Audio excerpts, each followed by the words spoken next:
Legend of the Corn. Arakara. Arakara were the first to find the maize. A young man went out hunting. He came to a high hill. Actually,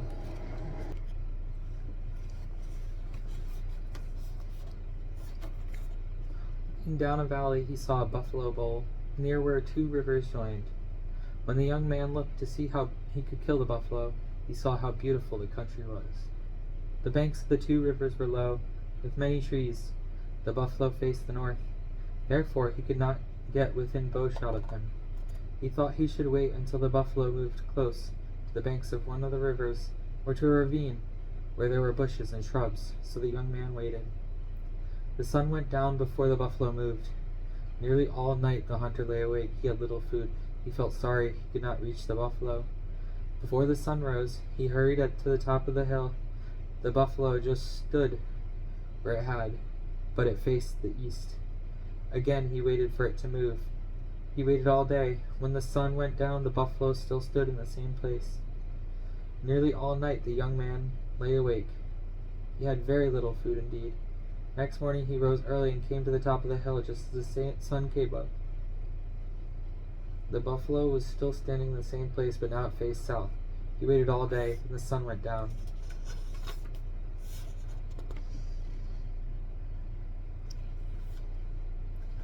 Now the next morning, when he arose early, the buffalo stood in the same place. This time it faced west.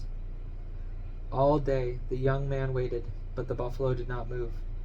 Now the young man thought, "Why does not the buffalo move?" He saw it did not drink, did not eat, did not sleep. He thought some power must be influencing it. Now the next morning the young man hurried to the top of the hill. The sun had risen, and everything was light. The buffalo was gone. Then he saw where the buffalo had stood. There was a strange bush. He went to the place. Then he saw it was a plant. He looked for the tracks of the buffalo.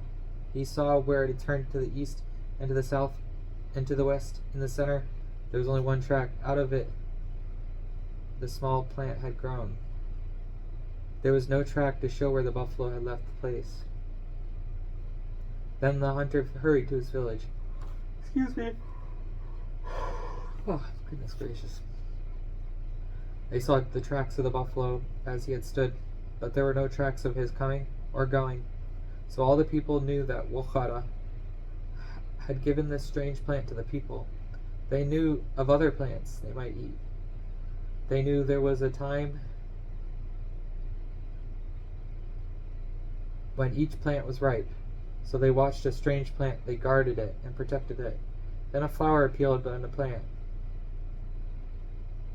Afterwards, at one of the joints, a new part of the plant pushed out. It had hair. At first the hair was green, then it was brown.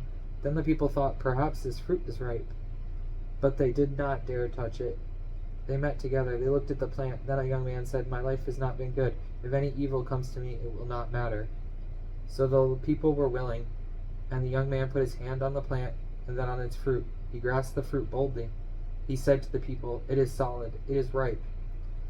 Then he pulled apart the husks and said, "It is red." He took a few of the grains and showed them to the people. He ate some. He did not die. So the people knew Wakata had sent this plant to them for food.